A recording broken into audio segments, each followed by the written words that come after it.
association pour la liberté économique et le progrès social. Pour la plupart, vous le connaissez déjà. Et nous sommes heureux de recevoir aujourd'hui M. Gérard Dréan, dont le thème nous est familier. Il est même affiché dès maintenant, c'est beau, c'est facile pour la présentatrice. Et un conseil, il faut fermer vos portables, absolument. Sinon, vous êtes interdit de séjour, mercredi prochain, on ne vous ouvre plus. Interdit de poser des questions. Si jamais ça sort, interdit de poser des questions, voilà, c'est très sévère. Mais je voulais vous dire aussi que cette conférence de M. Dréan ici dense, qu'il ne pouvait pas la faire en une seule heure, en une seule fois. Donc rappelez-vous que mercredi prochain, même heure, même locaux, même conférencier, nous allons... Pas même température. Et j'espère, bonne température, nous allons donc nous retrouver à nouveau. Je salue aussi le professeur Jean-Pierre Charroux, familier de ces lieux qu'il a habité un certain temps. J'ai squatté. Non, c'était bien aussi. Voilà, et bien écoutez, monsieur Dréan, je vais vous donner la parole avec beaucoup de joie. Merci, Jacques. Bon, merci d'être ici. Ça demande un certain courage avec cette température. Je vais essayer de ne pas vous décevoir, mais enfin, on ne sait jamais. Et surtout de vous donner envie de revenir la semaine prochaine. Vous remarquerez peut-être sur mon transparent que, premièrement, le mot Bitcoin a disparu. Sur la convocation, il y avait écrit Bitcoin, ça a disparu. Pourquoi? Parce que mon propos n'est pas tellement de parler du Bitcoin. Mon propos est de parler des 890 autres, surtout, enfin, en les survolant bien sûr, des 890 autres projets concurrents, etc., qui existent. Je ne dis pas 890 au hasard, j'ai vérifié ce matin avant de venir. Mais on en reparlera, ça la fois prochaine. Deuxième chose que vous remarquez, c'est que je parle de cybermonnaie et non pas de crypto-monnaie. Pour une raison toute simple, c'est que dans la plus grande partie de ces monnaies, il n'y a pas grand-chose de crypto. C'est au contraire extraordinairement clair. C'est même l'une des caractéristiques fondamentales, c'est que tous les fichiers centraux sont en clair. Donc parler de crypto-monnaie, c'est vraiment presque un abus de langage. Et la commission d'enrichissement de la langue française, à laquelle je m'enorgueillis d'appartenir, a adopté le terme de cybermonnaie et déconseille fortement l'usage de crypto-monnaie. Bon, alors, comme vous en doutez, on a un paysage considérable à parcourir, qu'on ne pourra guère, je pense, que survoler, parce qu'on ne pourra pas entrer dans beaucoup de détails. Cela dit, vous pourrez toujours poser des questions, on verra jusqu'où creuser. Mais je crois qu'il faut quand même, contrairement à ce que je vous disais il y a un instant, il faut quand même commencer par le Bitcoin, parce que c'est quand même de là que tout est parti, et il y a un certain nombre d'idées de base qu'on ne peut pas illustrer beaucoup mieux qu'en partant précisément du cas Bitcoin. D'abord, Bitcoin, qu'est-ce que c'est? Alors là, je vais sans doute choquer un certain nombre de personnes ici. Bitcoin, c'est d'abord et avant tout un système informatique. Ça n'est pas une monnaie au départ. On verra tout à l'heure comment ça peut faire monnaie, comme j'aime dire, c'est-à-dire jouer le rôle analogue à celui d'une monnaie, mais pour moi, ça n'est pas vraiment une monnaie. Je vous expliquerai tout à l'heure pourquoi je vous dis ça. C'est un système informatique, vous dis-je, et un système informatique qui fait une chose extrêmement simple, contrairement à sa réputation. Il accepte des transactions. Des transactions, c'est des choses qui ressemblent à... Attendez. Ah. Voilà. Oh là, décidément, il va falloir que je règle ça un peu différemment. Attendez. Si vous permettez une seconde. Moi, j'aime bien l'image de même. Oui, c'est vrai, je comprends ça, mais...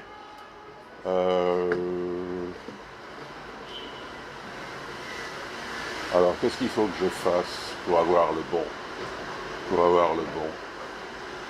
Voilà, comme ça doit aller. Non? Bon, ben je vais... Qu'est-ce qu'il faut faire? Écran du PC uniquement? Non. Non, mais ça va revenir. Non. Et là, il faut le dupliquer. Et là, il faut le dupliquer. Il faut l'étendre. Eh ben, c'est ce que j'avais fait tout à l'heure, pourtant. Bon.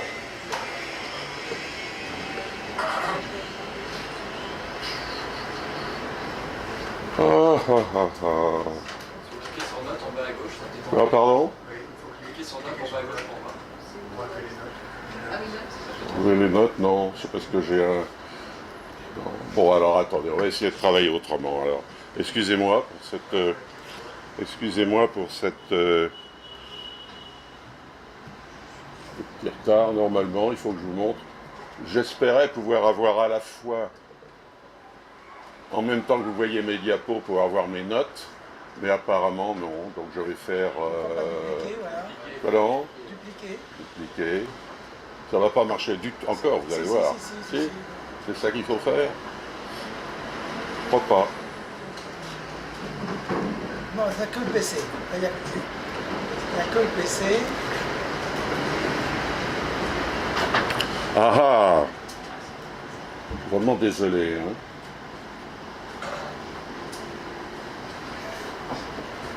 Alors on va...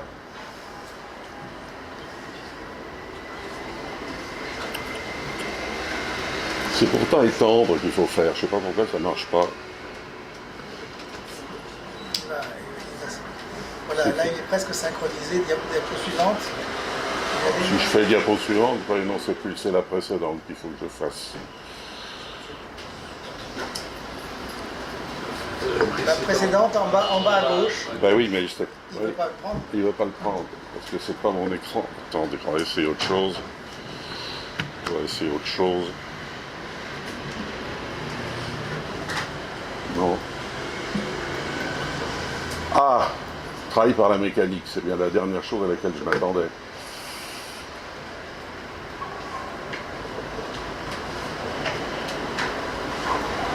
Et chez moi, c'est bien. Hein. Alors écoutez, vous savez pas ce qu'on va faire. Hein. Vous allez... Ici on est changé, en bas à droite. Ben oui, mais je peux pas y accéder à ça. Là il est... Non. Je vais changer de Descendez votre curseur. Ouais, ben oui, mais je peux pas changer l'écran d'ici.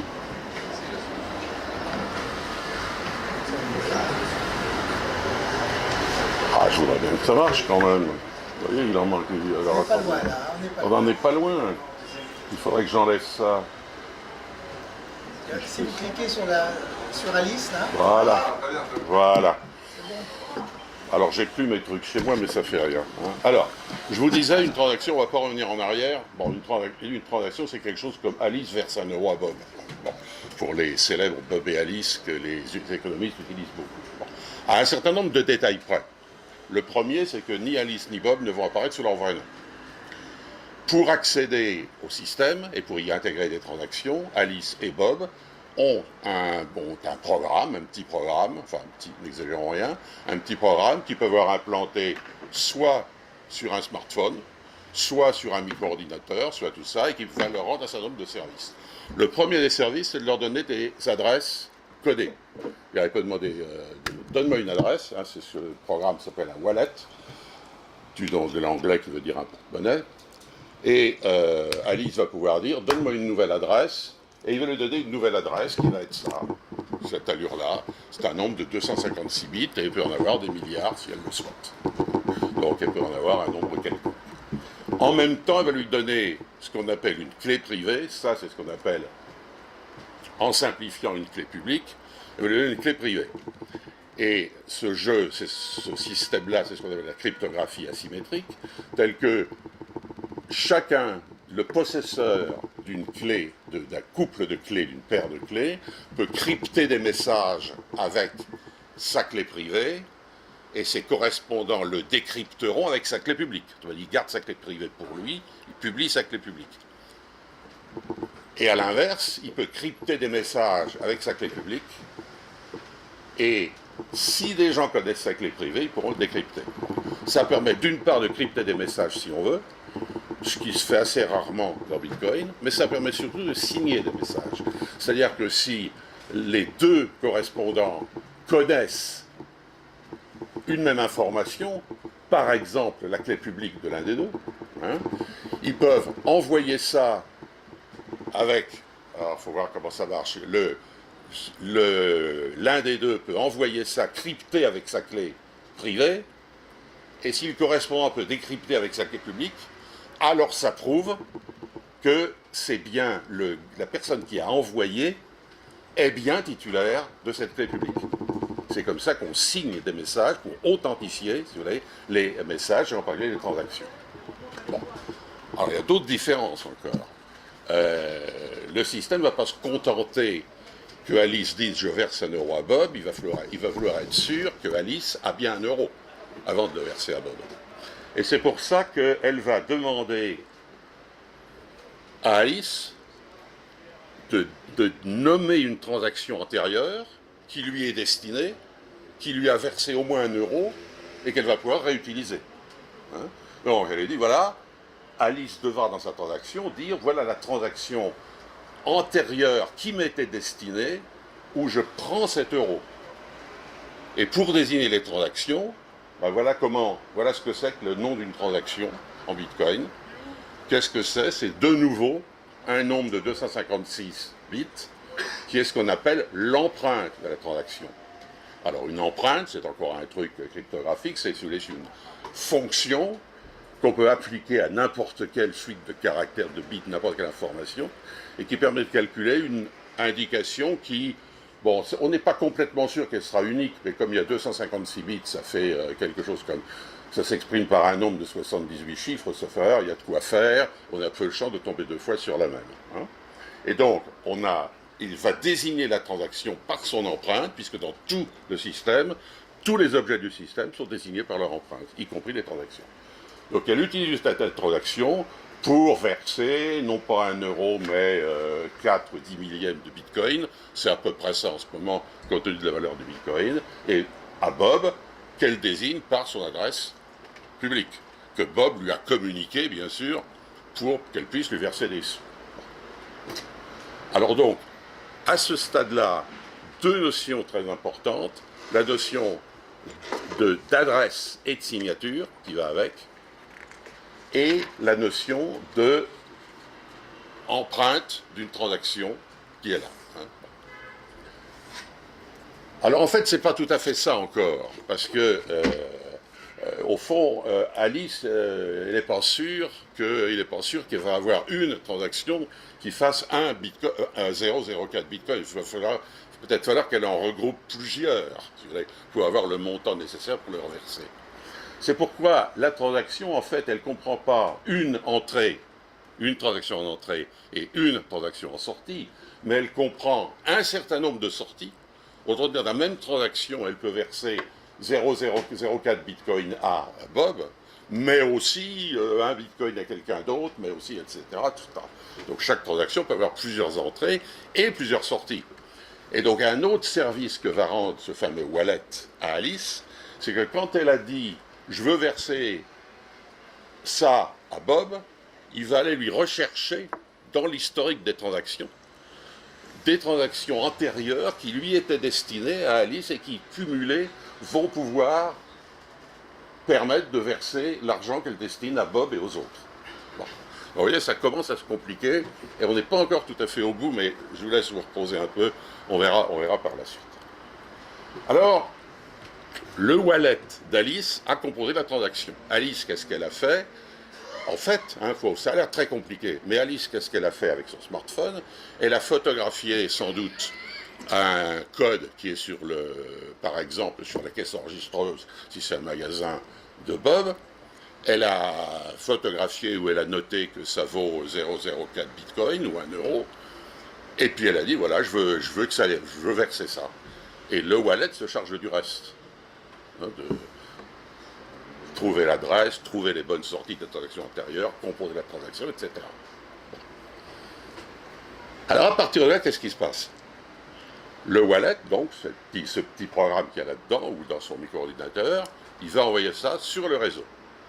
Parce que Bitcoin, le système Bitcoin informatique, fonctionne sur un réseau d'ordinateurs, et nous verrons tout à l'heure, sur un très grand réseau d'ordinateurs, on verra quelques chiffres tout à l'heure, qui repose bien sûr sur Internet, qui utilise Internet comme voie de transmission. De transmission. Alors elle va donc l'envoyer sur le nœud du réseau le plus proche. Si vous voulez, son wallet est connecté à 1, 2, 3, 4 nœuds du réseau, et elle va l'envoyer sur un nœud du réseau, ou peut-être plusieurs en parallèle. Ce nœud du réseau, qu'est-ce qu'il va faire? Ben, il va commencer par tout vérifier. Il va commencer par vérifier que la transaction est bien formée, si vous voulez, grammaticalement, syntactiquement.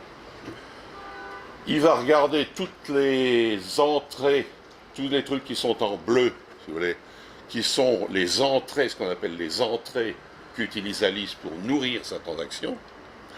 Il va aller vérifier dans l'historique des transactions existantes que ces entrées existent bien, qu'elles sont bien destinées à Alice, et que la somme de leur montant couvre bien ce qu'elle veut verser à la sortie.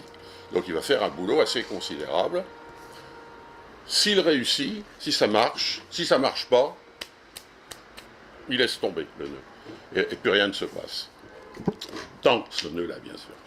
Si ça réussit, si la transaction passe les critères de validation, qu'est-ce qu'il fait?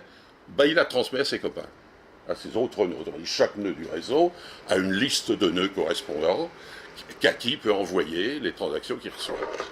En fait, c'est un petit peu plus compliqué. Il leur dit « j'ai une nouvelle transaction ». À ce moment-là, les autres nœuds peuvent dire « est-ce qu'on l'a déjà, est-ce qu'on ne l'a pas ?» S'ils l'ont déjà, ils laissent tomber. S'ils ne l'ont pas, ils disent ben, « envoie-la moi ». Ils l'envoient. Et quand ils la reçoivent, qu'est-ce qu'ils font? Ben, ils recommencent. Exactement la même chose. C'est-à-dire qu'ils revérifient tout. Et si ça marche, ils la renvoient aux copains. Alors pourquoi est-ce qu'ils revérifient tout? Et ça, c'est un truc extrêmement important. C'est que le réseau Bitcoin, comme d'ailleurs beaucoup des réseaux de ses collègues ou concurrents, c'est un réseau qu'on dit réseau pair à pair ouvert. Réseau ouvert parce que n'importe qui peut s'y joindre à tout moment sans demander d'autorisation à personne. Vous avez votre micro-ordinateur, vous téléchargez le programme dessus qui est gratuit, ouvert, etc. Vous le téléchargez sans demander d'autorisation, ça vient, vous le mettez en route et il se connecte et vous faites partie du réseau. Même chose pour les wallets. Hein. Bon.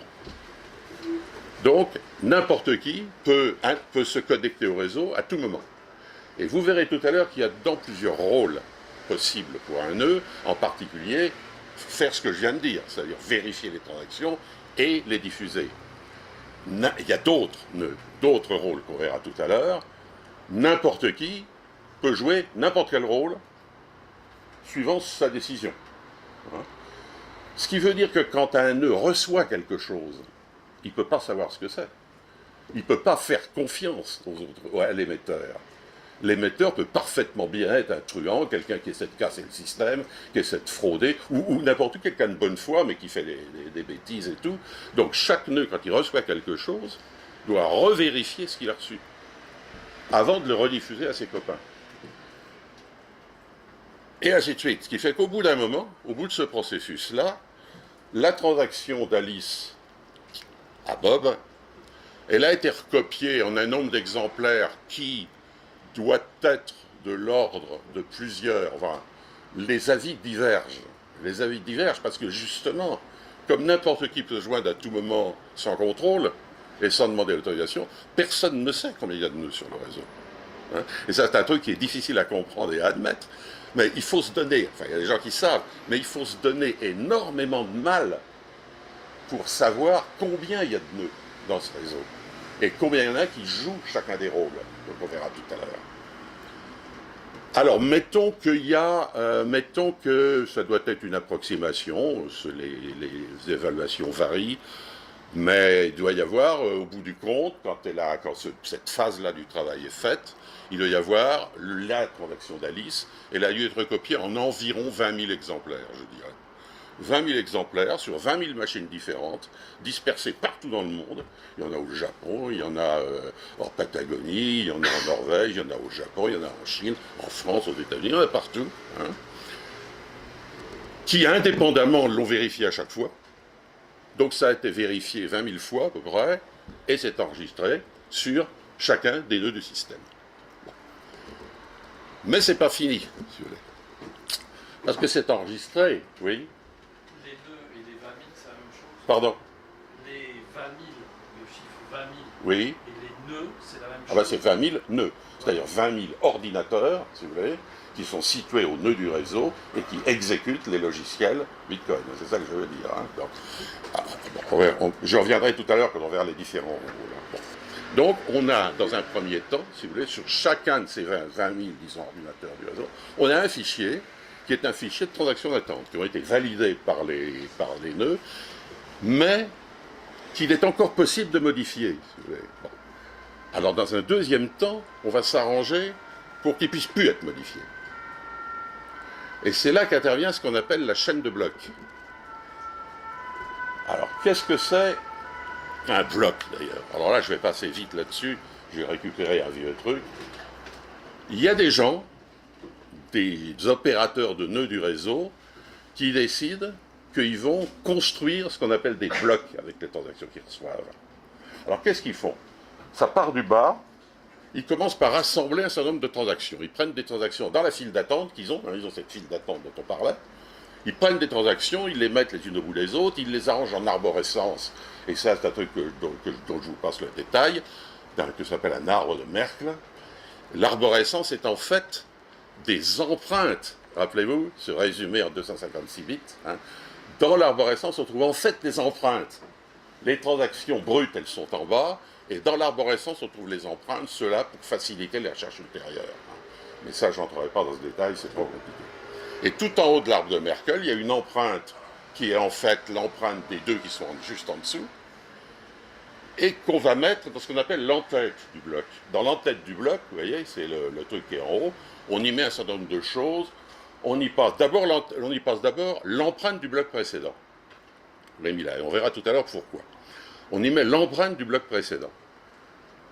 L'empreinte de l'arbre de Merkle, ce qu'on appelle la racine de Merkle de l'arbre, la date et l'heure, pour savoir comment ça s'est passé, une difficulté.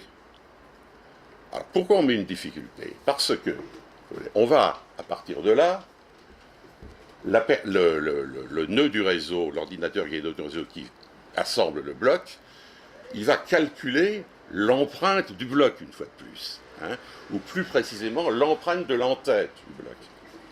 Mais on va lui rendre le boulot très, très difficile. On va lui rendre le boulot extrêmement difficile pour plusieurs raisons. L'une d'entre elles étant que si ensuite quelqu'un veut frauder, modifier le bloc, il va falloir qu'il refasse le boulot. Donc plus on rend le boulot difficile au début, plus ça sera difficile de frauder par la suite. Donc on va lui rendre le boulot très difficile en exigeant que l'empreinte en question, si vous voulez, c'est l'empreinte de 256 bits, elle commence par un certain nombre de zéros. Et le nombre qu'on appelle la difficulté, c'est au fond le nombre de zéros qu'il doit y avoir en tête. Alors actuellement, dans les blocs, on pourra peut-être, on n'aura pas le temps de le voir tout à l'heure, mais on pourrait, dans les blocs, il doit y avoir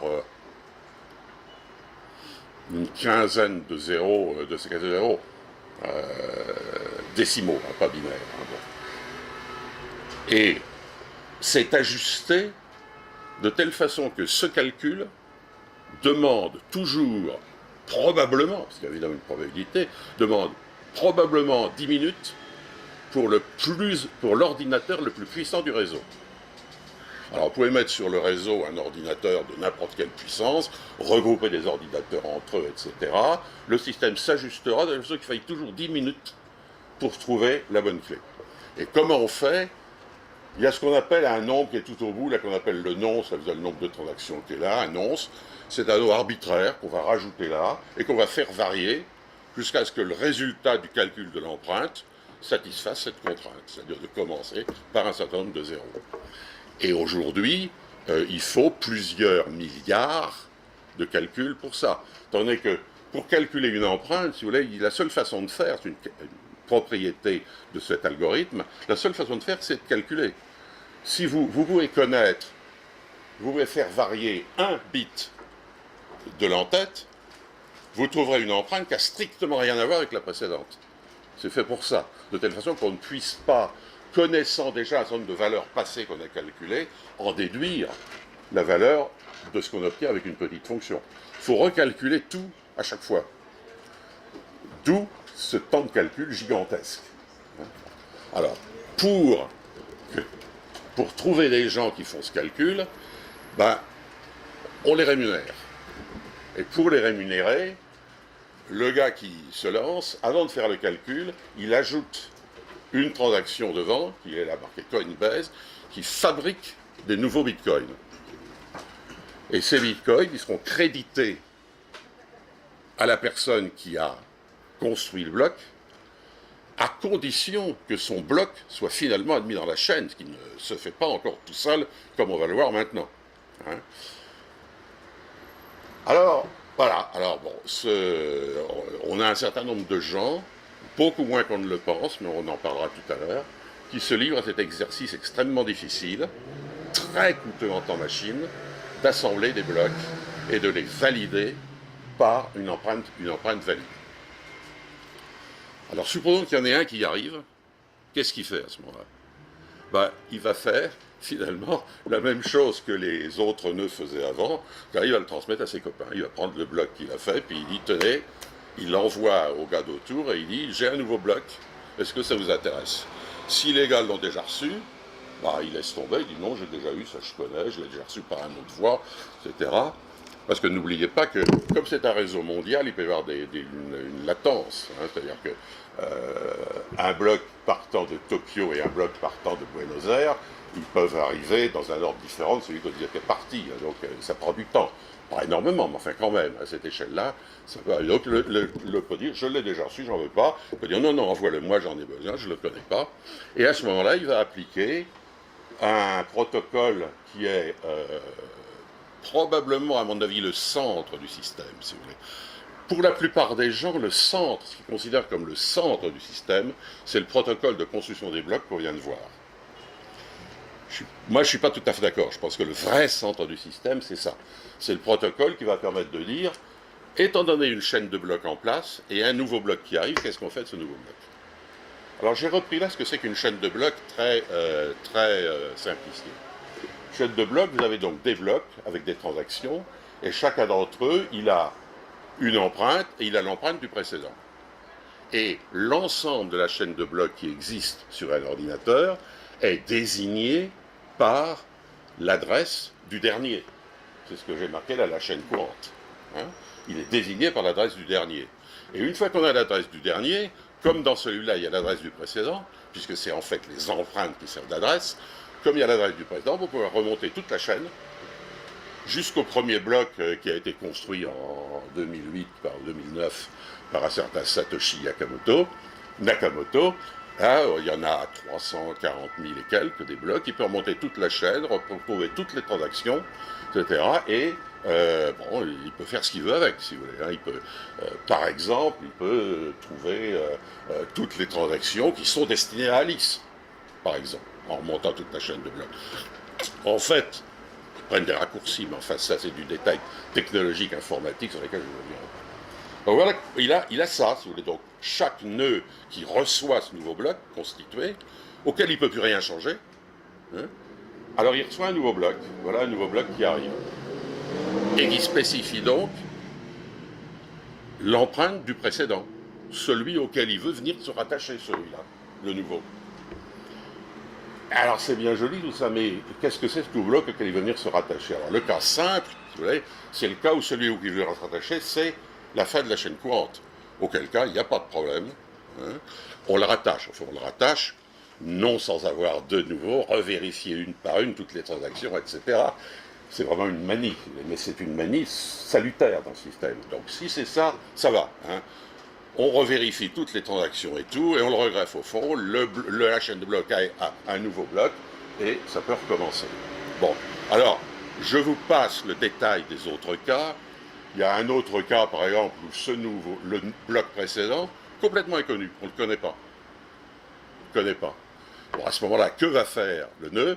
Ben, il met ça en attente, et il va demander à tous ses copains, ce bloc-là dont j'ai besoin, est-ce que vous l'avez? Hein? C'est comme ça, par exemple, qu'on reconstitue la chaîne de blocs quand un ordinateur s'est arrêté pendant la nuit, ou est tombé en panne, ou qu'il a été déconnecté du réseau, etc. Donc un système automatique pour reconstruire la chaîne de blocs de cette façon. Il peut aussi dire, je veux me greffer plus loin là-bas. En fait, je veux aller au premier là. Hein. C'est là que je veux me mettre. C'est ça. C'est là-dessus que je veux venir me greffer. Et à ce moment-là, il y a un système assez compliqué parce que, la règle, c'est que, en cas de conflit, parce qu'il y a un conflit, on retient comme chaîne de blocs, comme version courante pour tout le monde, celle qui a demandé le plus de travail.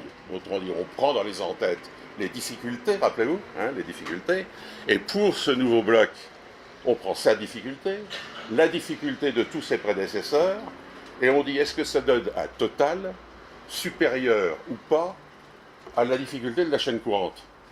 Sinon, on laisse tomber, on n'en parle plus, la chaîne courante reste la chaîne courante.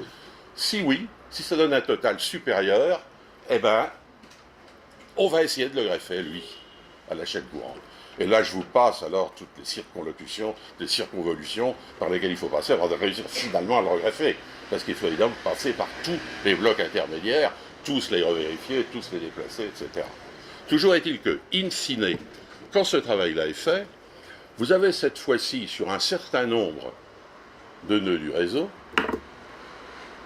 mais j'oublie, j'essaie d'aller trop vite. Quand il a réussi à greffer son bloc, ben, il va faire comme tout le monde et comme les copains, il va l'envoyer aux autres en disant « Tenez, moi j'en ai un avec qui ça a marché, le voilà, voyez ce que vous pouvez en faire. » Bon. Et si tout le monde applique les mêmes règles qu'on appelle de consensus, c'est-à-dire que c'est bien celui qui a demandé le plus de travail qui est au bout, ben, ils auront tous la même chaîne de blocs finalement. Et au bout de ce travail-là, vous aurez sur... alors les avis divergent, il y a des gens qui disent entre 6 000 et quelques, il y en a d'autres qui disent 16 000, sur disons 10 000 avec une cote mal taillée. Sur 10 000 ordinateurs, vous aurez cette fois-ci la même chaîne de blocs qui comprendra toutes les transactions, cette fois-ci complètement validées, publiques, puisque là, les transactions sont en clair, hein, n'oubliez pas, et non modifiables. Plus personne ne peut y toucher. Plus personne ne peut y toucher. Pourquoi ? Je vais passer à ça d'abord. Je passe après sur le pourquoi. Donc, pour résumer ce qu'on vient de voir, si vous avez la création des transactions, c'est ce que j'appelle les wallets. Diffusion des transactions, c'est tous les nœuds du réseau qui font ça. Hein. La construction des blocs, comme c'est un truc qui est extrêmement difficile, extrêmement coûteux, ça ne se fait plus qu'avec des matériels spécialisés maintenant, etc. Au début, dans la conception initiale, tout le monde le faisait. Hein. Maintenant, si vous voulez, c'est tellement onéreux et ça demande des matériels tellement spécialisés qu'il n'y a guère plus que ce qu'on appelle des mineurs qui le font. Pourquoi on les appelle des mineurs ? Parce qu'ils gagnent de l'argent, les bitcoins qu'on leur donne. Bien entendu, j'oubliais de dire que les bitcoins qui s'est crédité dans cette transaction-là, il ne les récupère que si son bloc est vraiment greffé. Si son bloc est ignoré, si les autres n'en veulent pas, il ne touchera jamais ses sous, hein, le mineur qui a fait ça. Donc on l'appelle mineur parce qu'il se donne beaucoup de mal pour fabriquer de la nouvelle monnaie. C'est une analogie avec l'or.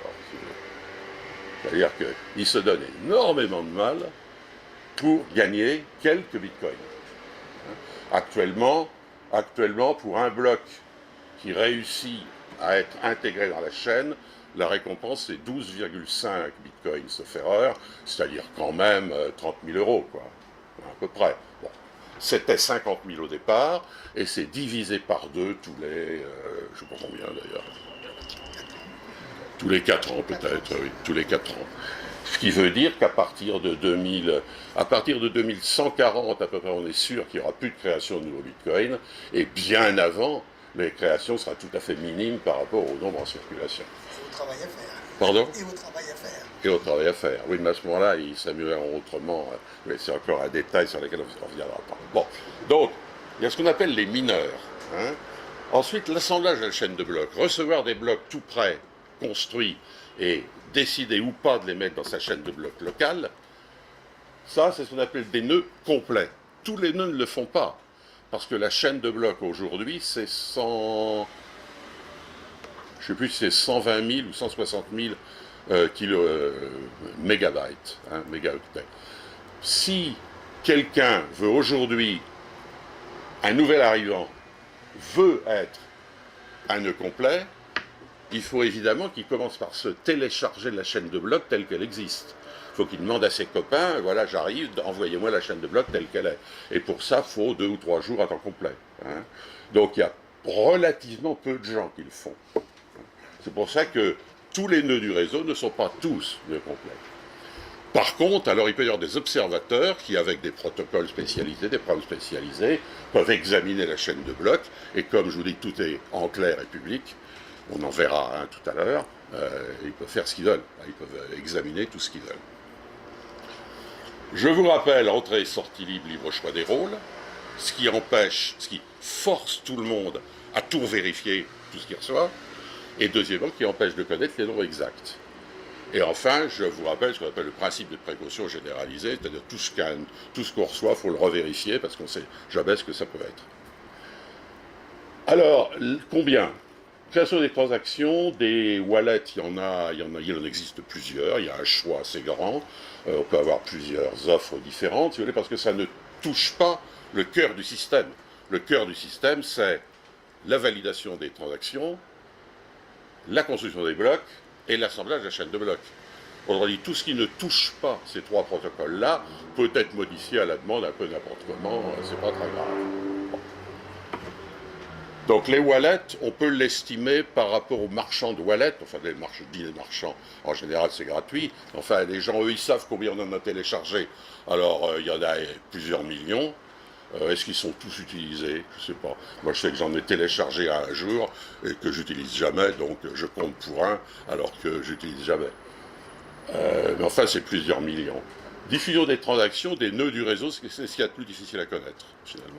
Combien il y a de nœuds au total qui diffusent les transactions? Je ne sais pas. La construction des blocs, les mineurs, ça c'est beaucoup plus simple.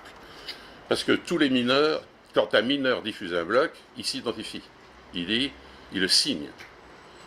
Et donc un observateur peut très bien suivre tous les nouveaux blocs, on en verra un tout à l'heure, je le dis, et faire la liste de tous les gens qui construisent des blocs. Et des sources indépendantes de blocs, là il faut que j'ouvre une petite parenthèse qui n'est pas là, des sources indépendantes de blocs, il y en a un peu plus de 20. Ce qui choque énormément les gens, parce qu'il y a peu de gens qui savent ça. J'ai même eu une discussion très animée récemment avec un professeur d'université qui m'a dit non, il y en a 6000. Et ça, c'est pas vrai. Alors il y a une confusion. Il y a une confusion qui est la suivante. C'est qu'en fait, l'histoire, c'est que les gens qui voulaient... Au départ, il y avait effectivement 6000 et même plus gens qui rassemblaient des blocs. Puis au fur et à mesure que c'est devenu de plus en plus difficile, ils se sont regroupés en formant des coopératives. Puisqu'au fond, pour créer, décidément, pour trouver l'empreinte d'un bloc, si vous voulez, il faut répéter quelques milliards de fois le même calcul. Et ça peut être délégué. Autant dire qu'il y aura un gars au milieu, un nœud, qui assemble le bloc, et puis ensuite, il va faire un esclave, un sous-nœud, en lui disant, tiens, toi, tu vas m'essayer les nonces, rappelez-vous l'histoire du nonce, tu vas m'essayer les valeurs à 1000, toi, tu vas essayer de 1000 à 2000, toi, tu vas essayer, etc.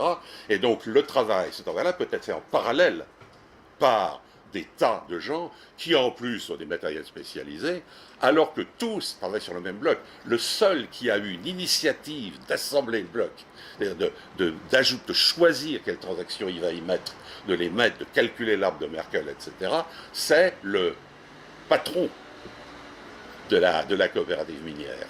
Hein. Tous les autres, c'est des mineurs de base, des esclaves avec leurs pioches qui n'ont aucune initiative. Alors des mineurs de base, ça, il y en a probablement plus de 10 000 par contre.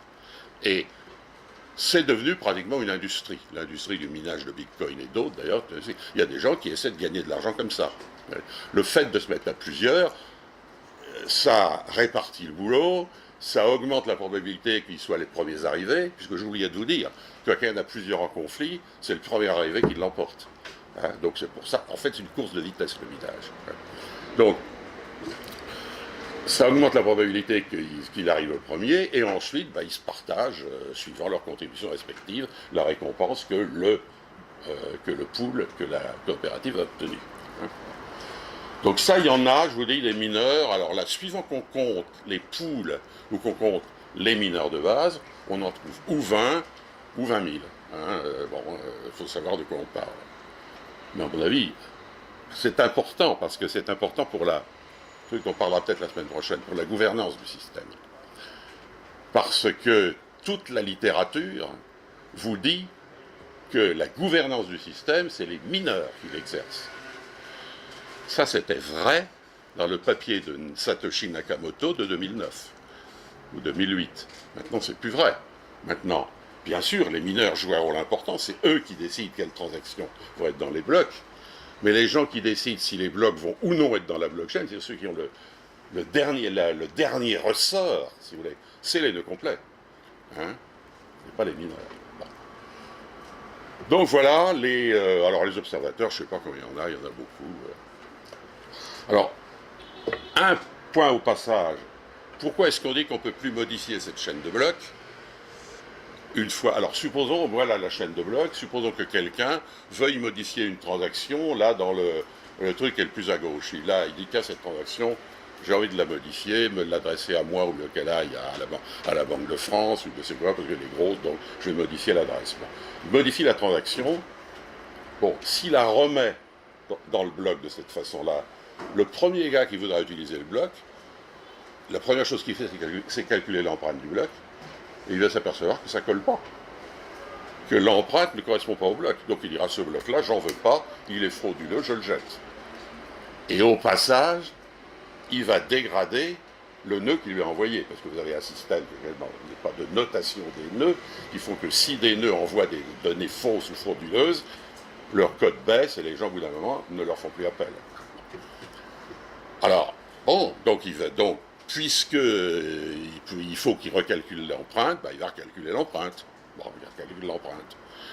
Mais à ce moment-là, le bloc précédent, quand il va vouloir remonter d'un coup, il va trouver une empreinte qu'il ne connaît pas, elle a disparu. Le bloc précédent, là, il n'a plus la même empreinte. Donc, il ne va plus le trouver. Donc, si vous voulez, le mal que s'est donné notre fraudeur là, pour frauder son bloc, c'est peine perdue. Parce que son bloc, plus personne ne l'utilisera. Et en plus, il sera arrivé à le frauder sur sa machine à lui, mais pour frauder sur les 16 000 ou 10 000 autres machines qui ont un exemplaire de la chaîne de blocs, il va falloir qu'il repasse par le schéma que je vous ai donné avant. C'est-à-dire leur envoyer le bloc en disant, voilà un nouveau bloc, est-ce que vous en voulez bien, voilà où il va, et les autres vont dire, ah non, celui-là je ne le reconnais pas, il va nulle part chez moi. Hein. C'est pour ça qu'on dit que la chaîne de blocs, une fois qu'elle est fabriquée, elle est publique, d'accord, mais elle ne peut plus être modifiée. Les transactions sont là de façon définitive. Alors bon, là aussi il y a des nuances, c'est pas tout à fait vrai, mais bon. Hein. Pour le commun des mortels, bon, c'est vrai, on en restera là. À tel point qu'on peut se demander d'ailleurs, ça c'est des réflexions qui sont en cours, tant qu'il y aura plusieurs milliers ou plusieurs dizaines de milliers de nœuds complets qui gèrent la chaîne de blocs, est-ce que vraiment c'est la peine de se donner toute mal pour protéger chaque exemplaire? On peut se poser la question qui ouvre des perspectives parce que ce système-là a pas mal d'inconvénients par ailleurs. Bon, alors je ne sais plus ce qui vient après, parce que ce qui était prévu, c'est que là je vois la diapo suivante, vous voyez, maintenant je ne la vois plus. Alors, ah oui, ça c'est quand même important. Alors je vous avais dit au début que ce n'est pas une monnaie. Bon, je vais revenir là-dessus. Ce qui est certain, c'est que le Bitcoin, donc l'unité dans laquelle sont rédigés les montants des transactions, la seule façon d'y accéder, la seule façon de l'utiliser, supposez que quelqu'un vous ait fait des crédits en Bitcoin, la seule façon que vous avez d'accéder à ces débits, c'est de créer vous-même des transactions dans le système Bitcoin qui vont utiliser ces crédits. Il n'y a pas d'autre façon, si vous voulez. Le Bitcoin, lui, il n'a pas d'existence ailleurs que dans le système informatique qui s'appelle Bitcoin. Hein. Et c'est pour ça que je l'ai répété 3 fois. Quand on dit qu'on possède des Bitcoins, on ne possède pas des Bitcoins. On connaît la clé privée, ou les clés privées, qui vous permettent d'accéder aux transactions qui vous sont destinées. Mais c'est tout. Hein. Quand vous perdez votre clé privée, vous perdez l'accès à vos bitcoins, Mais sauf si quelqu'un vous a volé la clé privée, les bitcoins, ils disparaissent dans la nature, ils n'appartiennent plus à personne, puisque personne ne peut y faire accès. Bon. Alors c'est un truc très important, parce que ça veut dire en contrepartie que, comme on le verra tout à l'heure, si quelqu'un veut inventer un nouveau système, avec des petites variantes, il crée de ce fait même une nouvelle unité de compte. Hein, puisqu'il ne peut plus communiquer avec les autres. Il crée de ce fait même une nouvelle unité de compte. Alors néanmoins, ça peut servir à payer. Pourquoi? Pour la même raison que vous et moi, nous acceptons un virement par carte de crédit ou même les pièces de monnaie, si vous voulez. La seule raison pour laquelle nous acceptons un virement par carte de crédit ou des pièces de monnaie, c'est parce qu'on est convaincu que quelqu'un l'acceptera à son tour quand on voudra l'utiliser pour payer quelque chose. Si vous voulez. Si Jean-Pierre me paie un café et que je lui donne 1 euro, la seule raison qu'il a d'accepter l'euro, c'est qu'il est convaincu, à juste titre, qu'ensuite il pourra aller au bistrot du coin et ils accepteront son euro. Bon, là c'est exactement pareil. Exactement pareil. Moi, je vais accepter que quelqu'un à qui j'ai rendu un service me récompense par une transaction en bitcoin, parce que je suis convaincu qu'après, moi, je pourrais trouver quelqu'un qui acceptera cette transaction comme entrée de ma transaction et que je pourrais l'utiliser pour payer quelqu'un. Ça n'a rien de mystérieux, c'est exactement la même chose. Si vous voulez. Bon. La monnaie, c'est rien d'autre, c'est une affaire de confiance. Alors évidemment, on peut fabriquer cette confiance de différentes façons. Hein. Bitcoin la fabrique par le système et par les logiciels et la structure en réseau du système. Bon. D'autres la facturent en promettant que, d'autres la facturaient dans le temps en promettant que contre $1, ils donneraient un point équivalent en or. Bon, ça c'est plus vrai. D'autres la fabriquent parce qu'on a pris l'habitude que c'est comme ça, mais en fait, la confiance, elle n'a qu'un temps. Vous voyez le cas grec, vous voyez des trucs comme ça. Bon. Pas trop d'affaires sur la monnaie, on y reviendra d'ailleurs probablement dans la deuxième partie, mais je m'aperçois que je prends beaucoup plus de temps que prévu. Et, il y a un incident technique. Il y a un incident technique, vous me pardonnez. Mais je crois que vous êtes assez attentifs, ce dont je vous félicite. Bon, alors, je vais avancer un peu. Oui, l'histoire des contreparties, j'ai mis ça pourquoi? Parce que il y a un problème qu'on rencontrera quand on parlera du change, si vous voulez. Bitcoin est un système de règlement. Donc, hein, il enregistre dans les transactions dont j'ai parlé, il n'enregistre que le fait que j'ai donné 1 euro à Jean-Pierre parce qu'il m'a payé un café. Le fait qu'il m'a payé un café, ça, c'est écrit nulle part, sinon dans sa mémoire à lui et dans la vôtre. Hein, peut-être. Bon. En fait, c'est pas vrai, il m'a pas payé de café, mais peu importe. Enfin, pas aujourd'hui, en tout cas. Donc, à côté de ça, il y a évidemment la gestion des contreparties. Hein, qui a son importance lorsqu'on parle de change. Puisque lorsqu'on parle de change, la contrepartie est une contrepartie monétaire qui est elle-même, dans bien des cas, gérée par un système informatique. Donc si vous avez le système informatique Bitcoin qui gère les règlements, et d'un autre côté un système informatique qui gère des monnaies, à ce moment-là, vous pouvez établir des ponts informatiques entre les deux, qui vont permettre de faire tout ça automatiquement. On y reviendra dans la deuxième partie. Alors, j'avance un peu, oui, c'est ça le change, néanmoins utilisable comme réserve de valeur, si vous voulez. C'est-à-dire, si vous êtes convaincu que le Bitcoin va s'apprécier, va doubler de valeur dans les mois qui viennent, à ce moment-là, vous pouvez vous en procurer à travers un site de change, et quand vous aurez fait votre bénéfice, vous les revendrez à travers un site de change, et vous ne l'aurez jamais utilisé entre-temps comme moyen de paiement. Ça reste possible avec toutes les cybermonnaies, d'ailleurs, sans exception.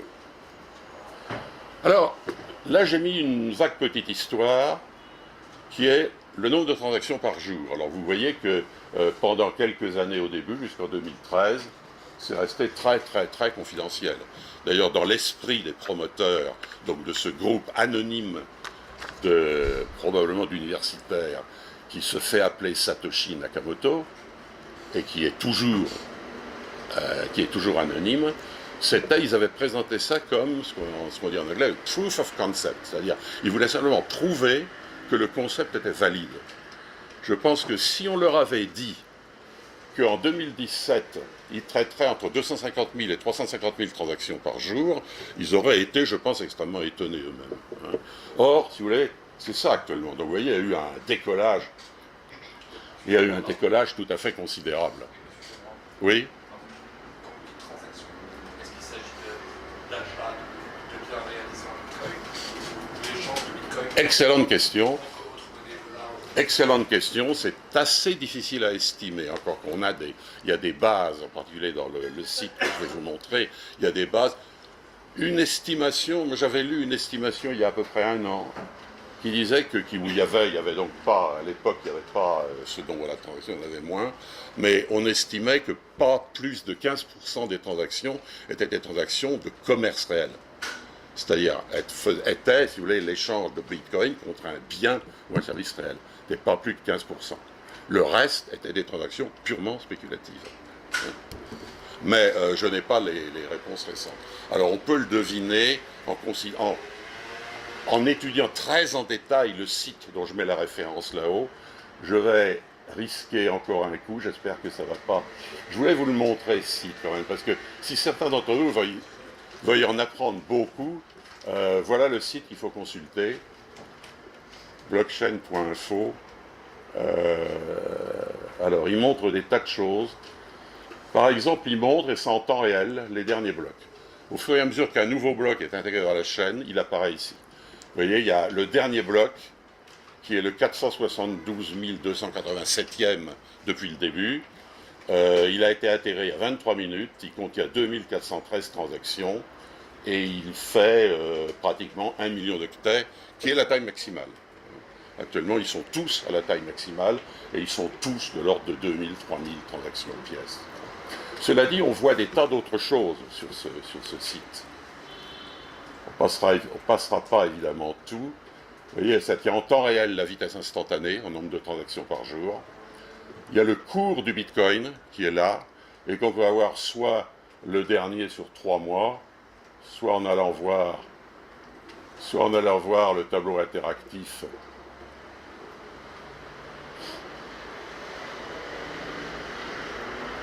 Ah. Le voilà, alors là il est depuis je ne sais pas combien. Il est depuis je ne sais pas combien, depuis juillet. Il fait 1 an, celui-là. Hein. Et on peut le regarder aussi, un truc qui ressemble étonnamment au graphique qu'on a vu avant, de tous les temps.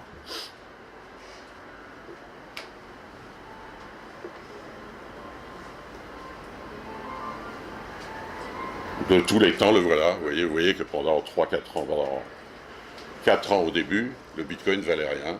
Et puis tout d'un coup, ça a décollé. Il y a eu un pic en 2014, dont la presse a fait des gorges chaudes en disant c'est invraisemblable, ça ne durera jamais, c'est une bulle spéculative qui est vouée à éclater. Oui, elle a éclaté. Oui, elle a éclaté. Mais vous avez vu comment c'est reparti. Sur ce site-là, alors ça, c'est une mine d'informations. En particulier, vous avez une analyse des transactions par leur longueur, les transactions par origine et destination, tout ça est encodé bien sûr, puisque les vrais n'apparaissent pas, mais ça permet quand même de se faire quelques idées. Et ça, si vous avez envie vraiment de savoir ce qui se passe, je vous conseille d'aller voir ce site, parce qu'il est vraiment très, très plein d'informations. Il donne par exemple le nombre, je vous disais tout à l'heure qu'il y a un nombre de transactions en attente sur chacun des nœuds. Actuellement, c'est de l'ordre de 10 000. Et ça oscille entre 10 et 30 000, suivant que les mineurs vont plus ou moins vite par rapport aux autres, ou bien ils récupèrent leur retard, ou bien leur retard s'accumule, mais il y a entre 10 et 20 000 transactions qui sont en attente d'être intégrées dans la chaîne de blocs. Et n'oubliez pas que pendant ce temps-là, elles peuvent encore un peu être modifiées, d'où possibilité de fraude. Mais bon. Alors, on va revenir à notre truc. Voilà donc ça, qui fait un peu histoire, si vous voulez. Pour la petite histoire, il y a un anniversaire qui est célébré par les gens qui s'intéressent au Bitcoin, qui est le 22 mai, il n'y a pas très longtemps. Le 22 mai a eu lieu la première transaction réelle, si vous voulez, qui a consisté à acheter un bien réel avec des Bitcoins. Ce bien réel était une pizza, Et il a été acheté pour 10 000 bitcoins. Vous voyez ce que ça fait maintenant. Hein. Et ça s'appelle d'ailleurs le Pizza Day. C'est la pizza en or. Hein. Alors, je voudrais maintenant passer à un deuxième point, un deuxième domaine qui est extrêmement important et qu'il faut absolument bien comprendre pour comprendre l'évolution de tout ça. Je suis désolé, est-ce que vous m'autoriseriez à prendre tout le temps d'aujourd'hui de présentation et réserver les questions pour la prochaine fois? Ça vous... Pas tout à fait, il y en aura peut-être quelques-unes quand même, hein, mais je vais prendre plein de temps, je vais au moins passer ce deuxième truc-là.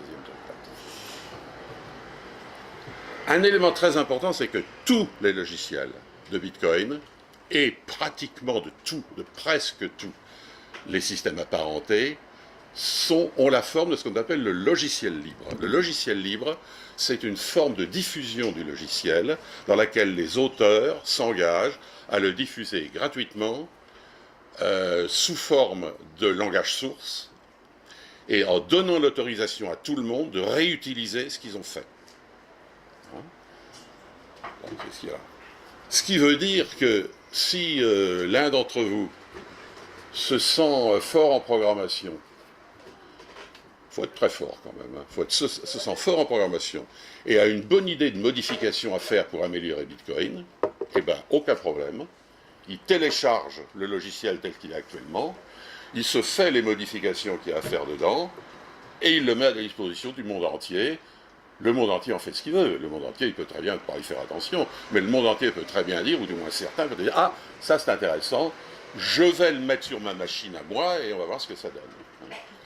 Ce qui veut dire qu'il y a, je vous dis, des milliers, des dizaines de milliers de développeurs. Et là encore, on ne sait pas combien il y en a. Il y a le concurrent le plus virulent de Bitcoin, dont vous avez peut-être entendu parler, qui s'appelle Ethereum, a récemment fait une enquête pour savoir combien il y avait de développeurs qui travaillent en ce moment sur Ethereum. Et ils ont trouvé qu'il y en a un peu plus de 30 000. Hein. Ce qui veut dire que si on prend l'ensemble des crypto-monnaies et des cryptosystèmes comme ça, c'est probable, disons que 100 000 est une bonne approximation. Et parmi ces 100 000, il y a beaucoup de professeurs d'université, professeurs d'informatique, il doit y avoir je ne sais pas combien de milliers d'étudiants qui font leur thèse de doctorat sur des extensions ou des améliorations à ça. C'est-à-dire que ce n'est pas de la rigolade, si vous voulez. Hein. C'est-à-dire que c'est des gens qui touchent leur bille, si vous me permettez cette expression. En général, bon, pas tous, hein, pas tous, mais il y en a un grand nombre qui sont des gens extrêmement forts. Hein. Il y a des sites, dont l'un, le plus connu, s'appelle GitHub, G-I-T-U-B, si vous voulez voir ça. Il y a des sites qui ont comme activité de tenir à jour et de rendre disponible tout ça, et d'offrir des programmes d'aide pour faciliter la recherche aux gens qui voudraient récupérer des morceaux de logiciels, se les assembler différemment, sans modifier des bouts, rajouter des leurs, les tester. Dans tout ça, il y a ce que les gens appellent des sandbox, c'est-à-dire des bacs à sable, hein, ou dans tous les systèmes importants ont ce qu'on appelle un bac à sable, dans lequel vous pouvez tester vos propres transactions. C'est une espèce de système en miniature, mais qui n'a pas de réalité, sous lesquels il y a simplement un terrain de jeu pour tester vos modifications. Donc il y a une activité phénoménale autour de tout ça. Et ça, c'est un truc qu'on oublie, qu'on ne sait pas en général. L'activité est absolument phénoménale. Et pour pas mal d'universités, et d'ailleurs d'entreprises, c'est un laboratoire en vraie grandeur sur des sujets comme la cryptographie, qui passionne des tas de gens, la gestion de réseau, ou plus généralement la communication en milieu hostile. Il y a des tas et des tas de recherches, il y a des tas et des tas de mémoires de doctorat, des trucs comme ça qui portent sur ces sujets-là, et qui apportent des propositions de solutions. Alors, si vous voulez, je disais, si vous voulez, qu'est-ce que vous voulez faire? Vous avez une idée, hein, vous avez une idée. Bon, vous pouvez, comme je l'ai dit, individuellement, vous essayez de réaliser ça tout seul. Bon, il faut du courage, parce que le code source de Bitcoin, c'est loin d'être évident. Hein. Et il faut vraiment être très fort en programmation pour pouvoir y changer quelque chose. Mais comme vous n'êtes pas tous assez fort, et moi non plus, à ce moment, on peut faire autre chose. On peut publier un document. C'est-à-dire, on dit, voilà, j'ai une idée. Hein, et il y a en gros deux voies. il y a les BIP, qu'on appelle les Bitcoin Improvement Proposal, c'est dans le site de wiki de Bitcoin, etc. Vous mettez ça, il faut demander l'avis d'un certain nombre de gens bien autorisés, mais vous le mettez, il y en a actuellement une centaine environ qui sont en cours de traitement. Et puis les gens peuvent répondre, ils peuvent vous donner leur avis en disant bah, à mon avis ça va pas, ou ça va, moi ça m'intéresse pas, tout. Et ils peuvent dire ben ça m'intéresse, je vais y collaborer, je vais participer. Donc de cette façon-là, composer, assembler une petite équipe. Alors l'équipe, ça peut être, je vous dis, c'est peut-être un Japonais, un Brésilien, un Norvégien, et tout ça va travailler à travers le site GitHub ou d'autres sites équivalents. Travailler à travers Internet. C'est pas forcé de faire une équipe de gens qui sont physiquement ensemble. Ils vont travailler ensemble, s'échanger des informations, s'échanger des bouts de code, etc. Et tout. Ça, c'est le BIP. Vous pouvez faire ce qu'on appelle un white paper, un livre blanc. Bon, ça, le livre blanc, c'est plus sérieux, là, déjà. Hein. Ça, en général, c'est quand vous voulez faire quelque chose qui est un concurrent à Bitcoin, ou un dérivé très, très différent. Pratiquement tous les grands systèmes analogues ou dérivés ont commencé comme ça. Hein. Bitcoin a commencé comme ça. Satoshi Nakamoto, en 2008, il a publié un white paper, et il y a des gens qui sont venus dire, bon, moi ça m'intéresse, on va travailler avec vous. Ethereum, dont on parlera la fois prochaine, a commencé comme ça. Il y a eu un white paper, et il y a des tas de gens qui ont dit, bon, ben, ça nous intéresse, on y va. Bon. Ça, c'est ce que j'appellerais une communauté informelle et, disons, bénévole, si vous voulez. Mais vous avez aussi une façon que ce ne soit pas bénévole. Vous pouvez lancer ce qu'on appelle un ICO, un Initial Coin Offering. Et vous dites, moi, voilà, je veux lancer un nouveau système dont l'unité de compte sera le Drayan Coin. Hein? Bon. Alors, bien sûr, c'est promis au plus bel avenir. Hein? Regardez, Bitcoin, ça vaut maintenant 2900 $. Moi, ce que je fais, c'est beaucoup mieux que Bitcoin. Donc, dans 3 ans, ça ne vaudra pas 3000 $, ça vaudra facilement 5000 $. Donc, je vais vous en distribuer, moyennant quelques bitcoins ou quelques dollars ou quelques euros, qui vont m'aider à subventionner mon travail, etc. Je vais vous en distribuer quelques-uns, et dans 3 ans, vous aurez fait fortune en les revendant. Et là, vous montez carrément une nouvelle entreprise qui est carrément une start-up, si vous voulez, mais dont le capital est composé de la crypto-monnaie qui correspond au système que vous voulez lancer. Bon. Alors, il y a des gens qui vont vous répondre. Et évidemment, suivant la difficulté de ce que vous voulez proposer, il y en aura plus ou moins. Mais si vous pouvez n'avoir besoin d'un assez petit nombre de personnes. Et donc, pour qu'une entreprise se lance réellement, c'est pas la peine qu'il y ait des milliers de gens.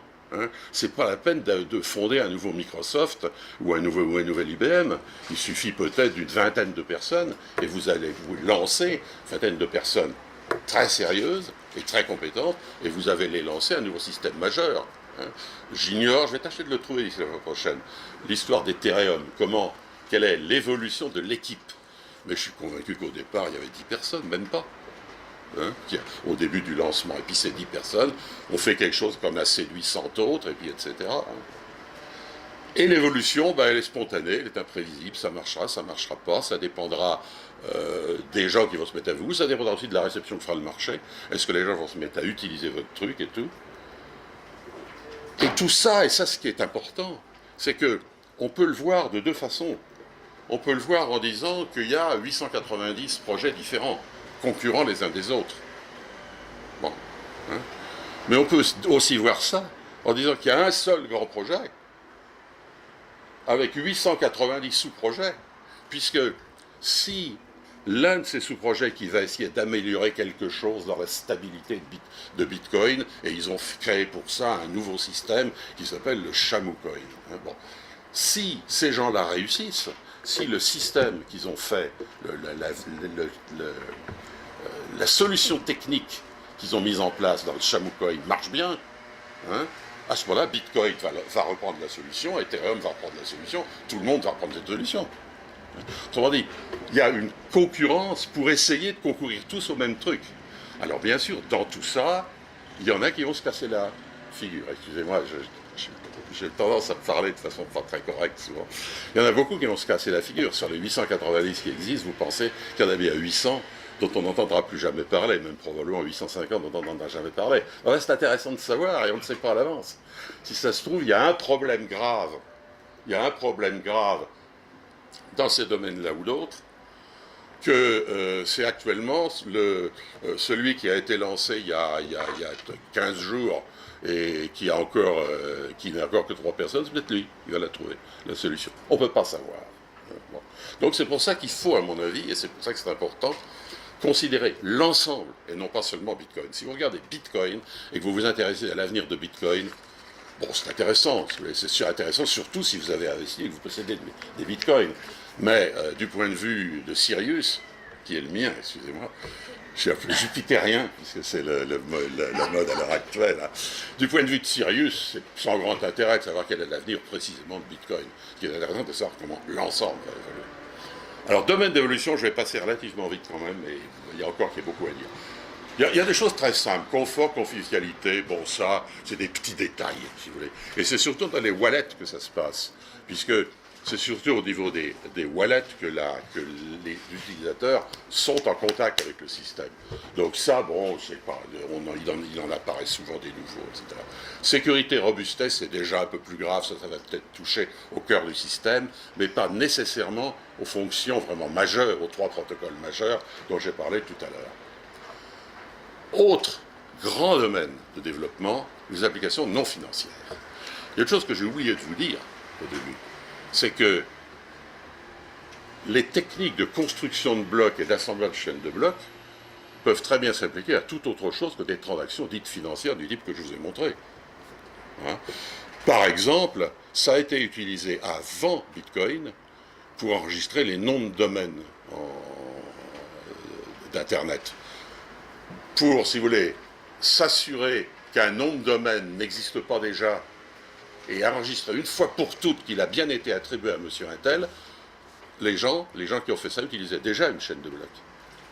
Ça peut être utilisé, par exemple, si vous avez écrit un bouquin, pour certifier que ce bouquin, c'est bien vous qui l'avez écrit, eh bien, vous enregistrez sur la chaîne de blocs, alors vous enregistrez quoi exactement? Vous enregistrez l'empreinte de votre bouquin codée par votre clé privée, je crois, quelque chose comme ça.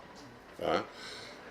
Et à ce moment-là, les gens pourront vérifier si, quand ils voient un autre bouquin, ils prennent aussi l'empreinte de celui-là, et ils vont regarder si c'est bien la même chose. Ils vont décoder votre empreinte codée avec votre clé publique, qui est publique, donc ils vont décoder, et ils vont voir s'ils trouvent bien la même chose. S'ils trouvent bien la même chose, alors c'est que ce bouquin, c'est le même que le vôtre.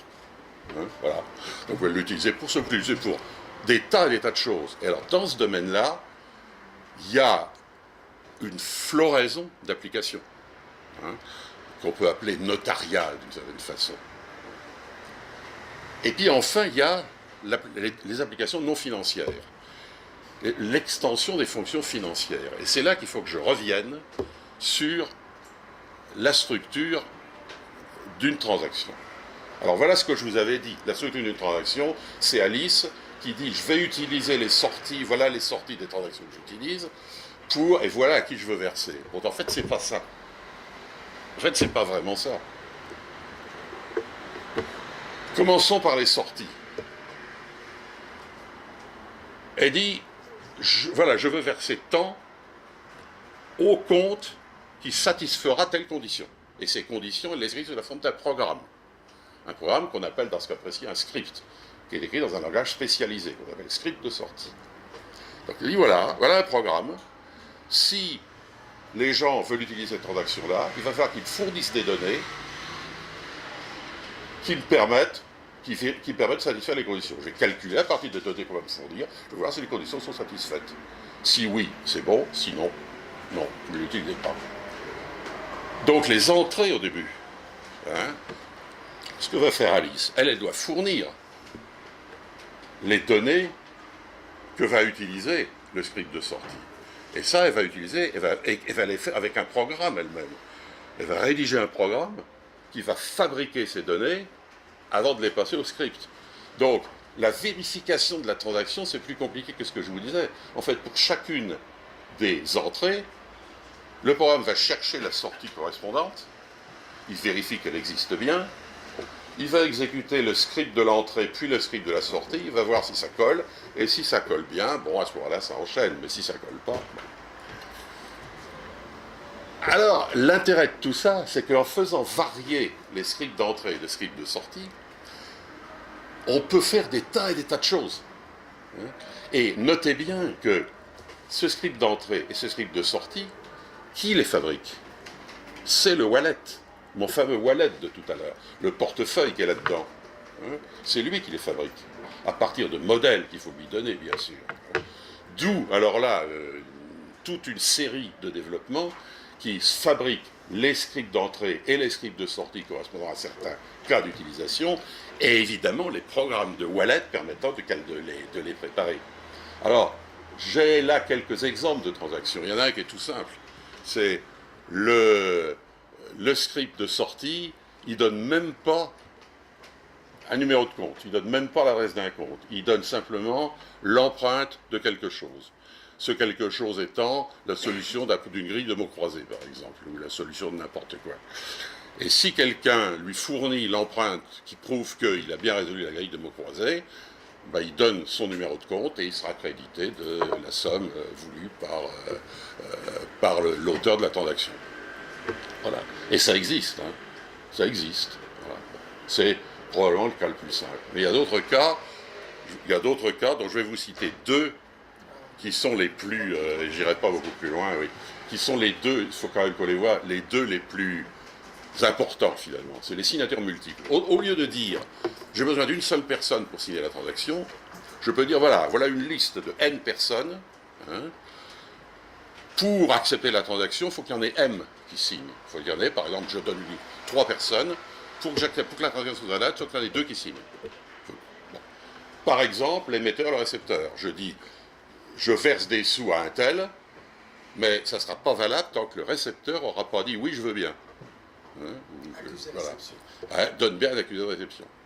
Et s'ils ne sont pas d'accord, ils peuvent désigner un arbitre d'un commun accord, qui sera le 3e signataire potentiel, et à ce moment-là, il suffit qu'il n'y en ait que 2, soit l'émetteur, alors l'émetteur et le récepteur c'est bon, sinon, il faut que ou l'émetteur et l'arbitre, ou les récepteurs et l'arbitre signent, et à ce moment-là, c'est bon. Hein, alors on peut étendre ça à l'infini. Hein. J'ai cité l'oracle et le notaire. Qu'est-ce qu'on appelle oracle? Un oracle, c'est un serveur externe qui peut certifier qu'un événement a eu lieu. Par exemple, il peut consulter l'état civil. Et il peut certifier que mon arrière-grand-père est bien mort. Et que donc, une transaction qui représente son testament, bah, il peut me la verser, quoi, pour ça. Ça, c'est ce qu'on appelle un oracle. Un notaire, c'est quelqu'un à qui je peux envoyer la transaction, qui peut l'étudier, la soumettre à des tests, etc., et me certifier en retour que c'est bon, qu'il la signe lui-même. Mais il y a des tas et des tas d'autres choses. Autre exemple d'extension, ce qu'on appelle les colored coins en anglais, les pièces colorées. Plus généralement les jetons ou tokens en anglais. À ce moment-là, ça consiste à dire, ça consiste à observer que dans mon script, je peux introduire, je peux mettre des constantes, puisque c'est un programme quelconque, hein, je peux mettre des constantes. Je peux mettre une constante qui va me permettre de désigner quelque chose, de nommer quelque chose. Là encore, j'ai le choix, j'ai 256 bits pour le faire, donc je peux désigner, par exemple, que ce jeton-là, cette transaction-là, en fait, ce que je vais transférer avec, c'est des euros, ou des francs, ou des dollars, ou n'importe quoi. Hein. Bon. Je peux aussi désigner des monnaies. Des monnaies, je décide de créer ma propre monnaie. Hein. Je vais à ce moment-là introduire une nouvelle transaction qui dit, en échange, ça va me donner mes garanties, ça va expliquer aux gens pourquoi l'utiliser, et à partir de là, les gens peuvent se l'échanger, se la transférer de l'un à l'autre. Je peux mettre des droits d'accès, ou je vais aller directement aux clés d'accès. Par exemple, je peux mettre là-dedans, dans ce morceau-là, je peux mettre la clé informatique qui permet de déverrouiller une voiture sur la voie publique, qui me permet de déverrouiller comment ça s'appelle, un WAV libre, ou la porte d'un appartement, ou des choses comme ça, si vous voulez. Voilà. Donc à ce moment-là, vous voyez que ça rejoint par ce biais-là ce qu'on appelle l'Internet des objets. Hein, puisque je peux, dans le même, je dis. Et ensuite, la notion de contrat, un contrat étant en fait un ensemble de transactions mettant en œuvre tout ça, et en particulier les signatures multiples, qui se conditionnent les unes les autres. dont certaines vont donc rester en attente un certain temps, dans l'attente de signature, et l'ensemble sera exécuté in fine. Hein. Et ça me permet, à travers des contrats, de traiter en même temps, par exemple, de traiter l'achat, enfin, la location d'un appartement ou la location d'un Vélib. Vous voyez, je vais payer en Bitcoin et je vais transférer un jeton qui est la clé d'accès informatique au truc. Alors, qu'est-ce que j'ai encore? Bon, je vais quand même continuer parce que ça va très vite. L'anonymat, non, mais je continue parce que ça serait trop bête.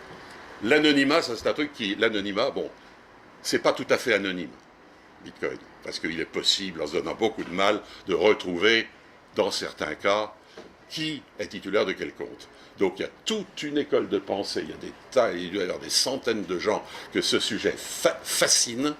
Alors c'est là qu'il y a des thèses de doctorat, des trucs comme ça, pour arriver à anonymiser les transactions. C'est-à-dire que dans une transaction, et l'émetteur, et le récepteur, et le montant soient masqués et complètement anonymes. Ce qui évidemment pose le problème dans ce cas-là. Alors comment on fait pour vérifier qu'on a bien droit et tout? C'est pour ça que c'est si compliqué. Et qu'il y a des gens, des cerveaux de très très haute volée qui se posent ces problèmes. Enfin, il y a l'autre problème, qui est le principe de gestion du réseau. Actuellement, le réseau, comme je vous le disais, il est ouvert et gratuit, hein, ouvert et pair à pair, n'importe qui peut faire n'importe quoi. Il y a des gens qui pensent que c'est pas comme ça qu'il faut faire, qu'il vaut mieux que les rôles soient désignés, affectés d'avance, qu'il y ait des permissions, des autorisations, etc. Ce qui veut dire qu'à ce moment-là, à partir de ce système-là, on s'oriente vers quelque chose qui ressemble étonnamment au système bancaire actuel. Hein, puisque des gens qui vont être autorisés à gérer les transactions, ce sera probablement les banques ou des choses comme ça. D'où l'intérêt actuel, justement, des établissements financiers pour ça. Bon, alors ça, j'y reviendrai pas, je le mentionne, on y reviendra peut-être la prochaine fois, parce que c'est quand même très important. Bon, je vais... Pas si vite, hein, pas si vite quand même. Je vous disais ça. Il y a quand même un truc qu'il faut que vous sachiez avant de partir, parce que ça va vous permettre de réfléchir un peu là-dessus. Actuellement, par construction, Bitcoin est limité à 7 transactions par seconde. C'est-à-dire Bitcoin ne peut pas traiter plus de 7 transactions par seconde. Alors, ça a beau être étendu des 20 000 machines dans le monde entier, de puissance gigantesque, pas plus de 7 transactions par seconde. Pourquoi? Parce que la construction des blocs, un bloc, ça demande 10 minutes. Et vous pouvez rajouter toute la puissance machine que vous voulez, par construction dans Bitcoin, ça demandera toujours 10 minutes. Alors ça peut être diminué un peu, mais bon, ça ira pas loin. Alors que les concurrents, par exemple, si vous regardez les systèmes des cartes bleues, le système Visa, je crois que c'est 150 000 transactions par seconde, si je me souviens bien, ou quelque chose comme ça. Hein. C'est-à-dire que si Bitcoin espère un jour tenir une place importante dans l'univers des systèmes de paiement, il faut que sa capacité de transmission augmente de au moins 50, soit multipliée par au moins 50 000 ou quelque chose comme ça. Et ça, c'est pas si facile que ça à faire. Alors, il y a des tas de gens qui se penchent là-dessus, qui proposent des solutions pour le faire, mais on en est encore loin. Et puis, il y a en plus d'autres gens qui, eux, fabriquent des systèmes complètement à côté et qui disent « je m'affranchis complètement des limites de Bitcoin, je pars sur d'autres bases, tout en réutilisant toute une partie, et moi, je vais y arriver à 300 000 transactions par seconde. Hein » Mais, donc voilà, alors ça, si vous voulez bien, on le verra la semaine prochaine. Bravo.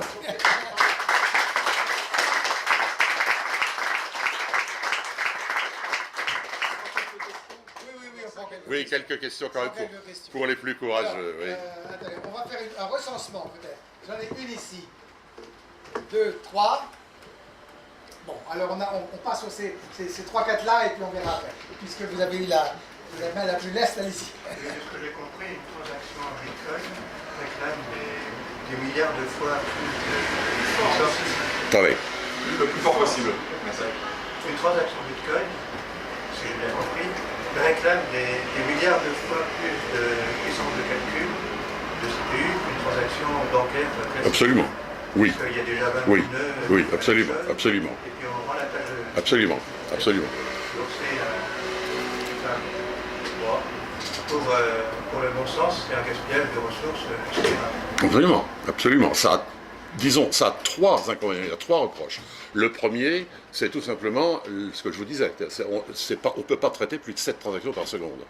La deuxième chose, c'est que pour qu'une transaction soit vraiment confirmée, pour qu'on soit sûr qu'elle est définitivement enregistrée, qu'elle ne sera pas modifiée, il faut attendre un minimum de 10 minutes, et par prudence, beaucoup plus.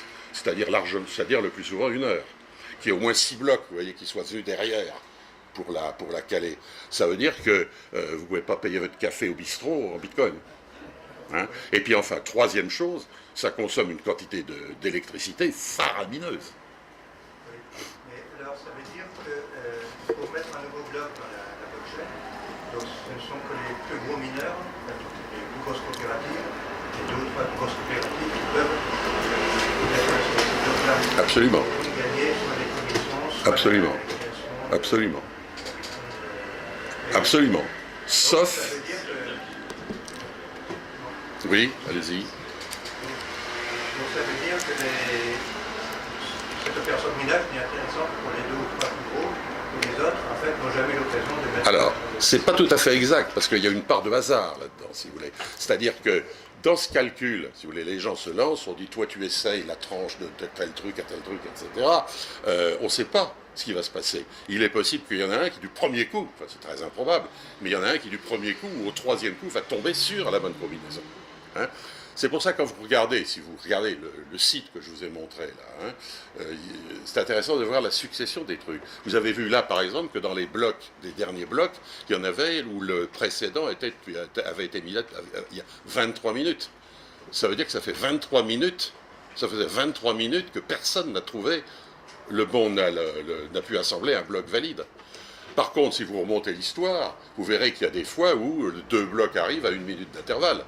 Ça veut dire qu'il y a un mineur qui a eu du pot. Hein. Et donc, quand vous regardez la liste de tous les blocs, avec d'où ils viennent, c'est comme ça que vous trouvez une grosse vingtaine de mineurs. Mais si vous n'êtes pas dans les 20, 25 les plus puissants, c'est même pas la peine d'essayer. Je veux dire, c'est ce qu'ont compris les gens. C'est pour ça que les gens ont laissé tomber le minage. Alors, c'est une excellente question. Ça agite. Alors, ça agite beaucoup les milieux Bitcoin à l'heure actuelle. Il y a quelque chose dont je ne vous ai pas parlé, dont je vous parlerai la semaine prochaine, qui est, si vous voulez, pour augmenter la vitesse, pour avoir plus de 7 transactions par seconde. Une des voies, c'est d'avoir des blocs plus grands. Si on dit qu'il y a un bloc toutes les 10 minutes, d'accord, à 3000 transactions. Mais si on accepte 30 000 transactions, ben, il y aura 70 transactions par seconde. Bon, mais ça rend les blocs de plus en plus difficiles à miner et ça va réduire le nombre de personnes.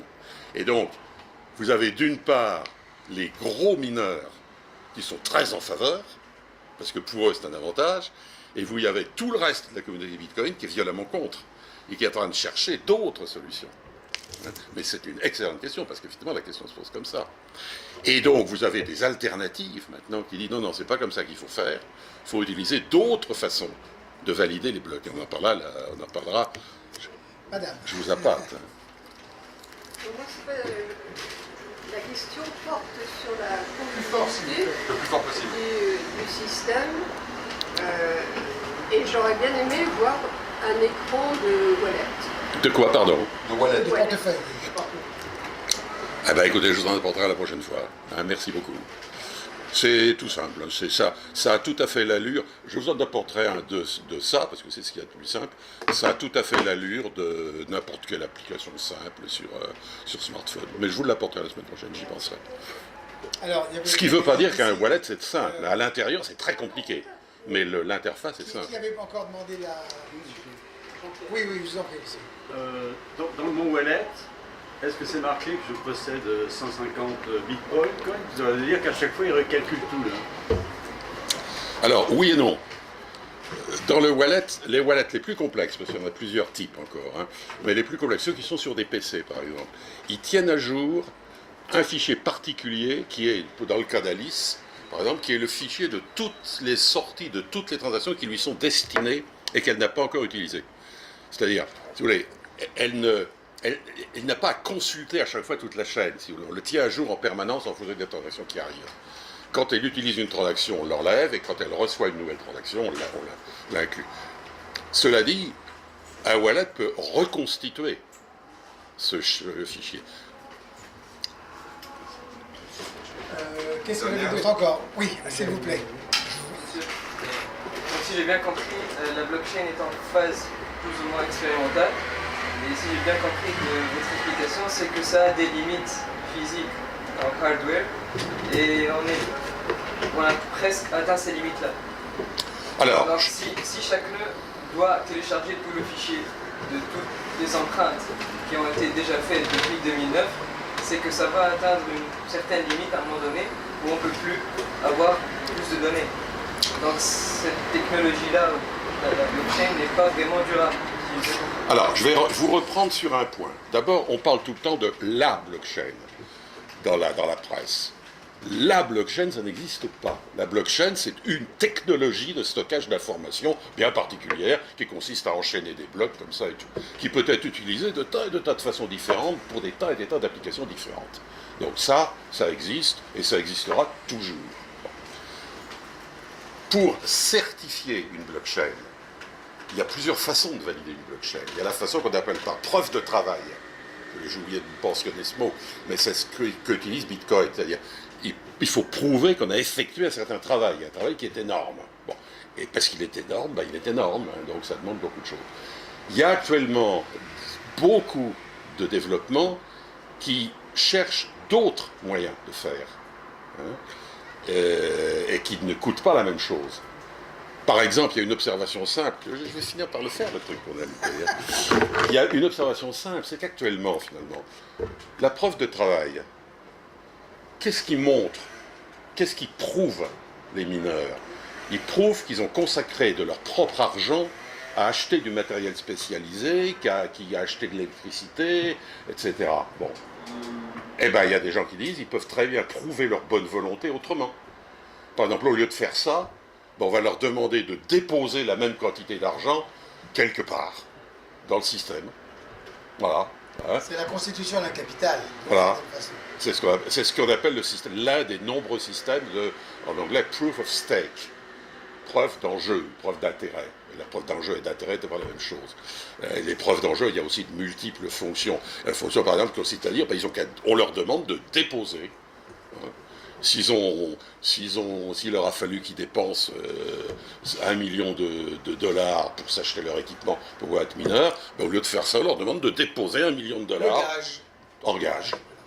Pour eux servir eux-mêmes, finalement. Mais ça économise l'électricité, ça économise des tas de choses. Bon.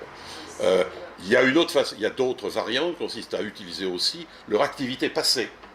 Donner la priorité aux gens qui prouvent qu'ils sont intéressés parce qu'ils ont beaucoup utilisé le système. Hein. Il y a d'autres variantes qui consistent non pas, comme c'est fait à l'heure actuelle, de laisser tout le monde démarrer et il y en a un qui gagne, mais en fonction des enjeux, etc., on désigne d'avance celui qui va faire le boulot. Ou on en désigne d'avance 10 ou 15 à qui on va demander de faire le boulot, et parmi ceux-là, il y en a un qui gagnera la course. Il y a des tas et des tas de trucs. Mais ce n'est pas la blockchain en tant que telle. Alors, on continue. J'en ai une là, j'en ai deux là. Allez, je vous écoute. Juste reprendre un peu en écho la question de monsieur. Le plus fort possible, s'il vous plaît. Ce qui m'intéressait moi aussi dans la question, c'était que le Bitcoin, a priori, va être dans un ensemble fini. C'est-à-dire qu'à un moment, le minage va s'arrêter, oui. Et on va se retrouver dans un ensemble fini. Oui. Et c'était, je pense, intéressant de savoir comment on envisageait ensuite la vie de cet ensemble fini. Alors, je vous donne les bonnes réponses. Quand vous envoyez une transaction, Alice qui envoie une transaction, elle peut en même temps offrir une commission. On n'en a pas parlé. Mais elle peut dire, et pour que cette transaction soit traitée, je suis prêt à verser 1000 Satoshi. 1000 Satoshi étant la plus petite unité, le 100 millionième de Bitcoin. Hein. Bon. Je suis prêt à verser 1000 Satoshi. Et les mineurs, quand ils assemblent leur truc, ils peuvent décider de tenir compte des commissions. Ils peuvent commencer, ils le font tous d'ailleurs, commencer par ceux qui offrent le plus de commissions. Et quand il n'y aura plus de minage, quand il n'y aura plus de création ex nihilo, c'est uniquement les commissions qui permettront de rémunérer les mineurs. Cela dit, il y a aussi des gens qui disent, ça suffit pas, il faut inventer d'autres systèmes. Et par exemple, Ethereum utilise un autre système. Oui, mais il y a aussi une notion de fini du nombre de bitcoins. Oui, bien sûr. de nombre de... Bitcoin. Ah oui, absolument. C'est-à-dire qu'en fait, Absolument. la monnaie en tant que telle va avoir Absolument. un ensemble qui va Fini. être fini. Absolument. Et là, c'est une monnaie qui est intrinsèquement déflationniste. C'est-à-dire c'est une monnaie qui, comme l'or, et même pire que l'or, ne pourra plus augmenter, il n'y aura plus de minage. C'est comme si, c'est pire que l'or, si vous voulez, parce que l'or, il y a toujours des mines, on peut toujours avoir des mineurs qui vont fouiller dans les mines et extraire de l'or, même s'ils n'en extraient pas beaucoup tous les ans. Bitcoin, non. À partir d'une certaine date, il y en aura pratiquement plus. Alors on dit 2140, il n'y en aura plus du tout. Mais ce qu'il y aura entre, disons, 2040, 2050 et 2140, c'est négligeable. C'est négligeable autant. Cela dit, moi je pense que d'ici là, Bitcoin aura été remplacé par autre chose, mais ça c'est une autre histoire. Nous avons encore deux la questions, dernière. si vous permettez. Allez, vas-y. Je voudrais mettre dans la foulée de ces questions-là Plus fort. à une prolongation un peu fondamentale, et qu'est-ce que vous pouvez dire là-dessus, sur la manière dont le logiciel Bitcoin évolue, parce qu'il évolue. Oui. Et on peut imaginer aussi que des communautés connexes à Bitcoin absorbent aussi le Bitcoin avec des logiciels qui permettent de possession avec Bitcoin. Bon, donc en fait, ne serait-ce que la première question, le logiciel Bitcoin, comment évolue-t-il et est-ce que finalement il y a une interrogation sur le futur politique de Bitcoin, dans ce sens où une communauté d'utilisateurs importante au sein de Bitcoin peut changer des règles? Alors, ça c'est un sujet très intéressant et il faudra que je le traite la prochaine fois, parce qu'on ne peut pas le traiter dans un très court. Parce que, d'une part, c'est vrai qu'il y a des comités d'utilisateurs, mais les comités d'utilisateurs, on voit pratiquement uniquement consultative. C'est-à-dire, ils peuvent dire, ça c'est mieux que ça, vaudrait mieux faire ci, vaudrait mieux faire ça, etc. Mais, n'importe qui peut introduire, à sa convenance. Alors, si vous voulez, je reviens sur l'idée qu'il y a 3 protocoles fondamentaux: protocole de validation des transactions, protocole de construction des blocs, et puis je ne sais plus quel est le troisième, le protocole dit de consensus. Bon, mettons qu'il y ait ces deux-là. Autrement dit, n'importe qui peut introduire n'importe quand dans son système une nouvelle règle de validation des transactions et une nouvelle règle de consensus, c'est-à-dire de construction de la chaîne. Et s'il fait ça, si vous voulez, à partir du moment où il a fait ça, ça veut dire, prenons le cas le plus général, ça veut dire que lui reconnaîtra comme valides des transactions que les autres ne reconnaîtront pas comme valides. Hein? Ça veut dire que lui et ses semblables, si des gens l'ont suivi, s'il y a des gens qui ont dit « oui, c'est bien ce qu'il fait ce gars-là, on va faire la même chose », lui et ses semblables vont reconnaître comme valides des transactions que les autres ne reconnaîtront pas comme valides, et vice-versa, comme vice-versa. Ça veut dire que le Bitcoin se sépare en deux. C'est ce qu'on appelle une fork, une bifurcation, hein, dans le Bitcoin. Et les deux vont continuer exactement comme s'il y avait deux monnaies. Hein. C'est-à-dire que dans l'une des populations, on appliquera une règle de validation de transaction, et donc la suite s'enchaîne, si vous voulez, on peut dire des transactions précédentes pour, etc. Et dans l'autre aussi, mais on ne peut pas croiser. On ne peut pas croiser, sauf s'il y a, disons, compatibilité ascendante. Mais je crois qu'il vaudra mieux que je vous en parle la prochaine fois de ça, parce que c'est quand même relativement compliqué. Ça veut dire qu'il y a une espèce de... Ça veut dire que la véritable évolution du logiciel, c'est un système de vote, c'est un système d'ordre spontané. Quand on y réfléchit bien, c'est un système d'ordre spontané. Si quelqu'un propose une nouvelle façon de valider les transactions et que, bon, petit à petit, si vous voulez, il y a 8 personnes qui vont être d'accord, bon, ils vont faire leur petit bitcoin à eux deux, à eux 8, puis il y en a d'autres qui vont dire, ah, c'est pas mal, etc. Et petit à petit, ils risquent de gagner tout. Hein. Et d'ailleurs, il y a des exemples. Je reviens sur Ethereum. Hein, et d'ailleurs, je pense qu'il va y en avoir sur Bitcoin aussi. Je reviens sur Ethereum. Il y a quelque temps, bon, sur Ethereum, je vous expliquerai pourquoi la semaine prochaine, il y a eu un incident majeur. C'est-à-dire il y a eu un vol majeur, je vous expliquerai pourquoi, d'Ether, puisque c'est ce qu'on appelle l'Ether, qu'il a fallu introduire une modification dans le système pour éviter que ça se reproduise. Bon. Et dans les utilisateurs d'Ethereum, il y a des gens qui ont dit oui, cette modification nous convient, effectivement, on est d'accord. Puis il y en a d'autres qui ont dit ah, non, on n'en veut pas de cette modification. Et depuis, et ça se voit sur les charts, vous le verrez la semaine prochaine, il y a Ethereum d'une part et Ethereum classique d'autre part. Hein, bon. Au mois d'août prochain, je crois le 1er août, il doit y avoir une décision prise dans Bitcoin pour savoir si oui ou non l'extension du bloc plus ou moins limitée est admise, est acceptée. Parce qu'il y a 3 écoles, en gros. Il y a une école qui dit qu'il ne faut pas agrandir le bloc, il faut le maintenir à 1 million d'octets. Il y en a un autre qui dit non, non, on va l'ouvrir, peu importe, n'importe combien, ça nous est égal. De toute façon, petit à petit, ça va grossir, on verra bien. Et puis il y a une école intermédiaire qui dit on va le faire de façon très très contrôlée. On va passer de 1 à 2, puis après de 2 à 3, et à des conditions, etc. Je crois que au mois d'août de cette année, les comités pilotes dont je parlais, les gens qui réfléchissent, vont décider ce qu'eux pensent. Hein? Et à ce moment-là, il est possible que Bitcoin se sépare en 3, qu'il y ait Bitcoin numéro 1, numéro 2, numéro 3, parce que tout le monde ne sera pas d'accord avec ce qu'ont dit les sages. Il y en aura qui diront non, on ne veut pas, d'autres qui diront c'est très bien comme ça, et d'autres qui diront le moyen terme, c'est pas idiot, voilà. Voilà, mais je crois qu'on arrive vraiment au terme. Merci beaucoup.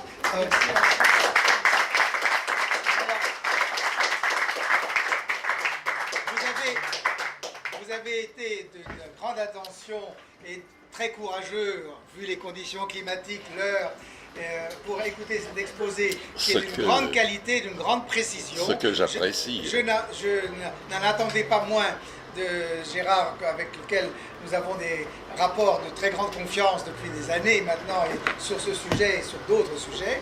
Donc vous pouvez faire votre miel avec ce premier élément, et je crois qu'il faut en retenir quand même 2 ou 3 idées simples. La première idée simple, c'est que non seulement c'est un ordre spontané, mais c'est un système qui a été construit avec un principe qui est un principe de décentralisation. C'est-à-dire que ce soit pour toucher, pour faire transférer des monnaies, que ce soit pour d'autres applications que vous verrez, qui ont été citées tout à l'heure, que vous verrez à nouveau la semaine prochaine, par exemple des applications de type notariat ou de pilotage de grands ensembles techniques, comme ça peut être le cas avec des conteneurs maritimes, par exemple, avec leur contenu, la preuve de leur contenu, la preuve de leur contrat d'assurance. On a des ensembles extrêmement divers qui vont très au-delà de la finance, de la fintech, comme on dit maintenant autour du monde bancaire.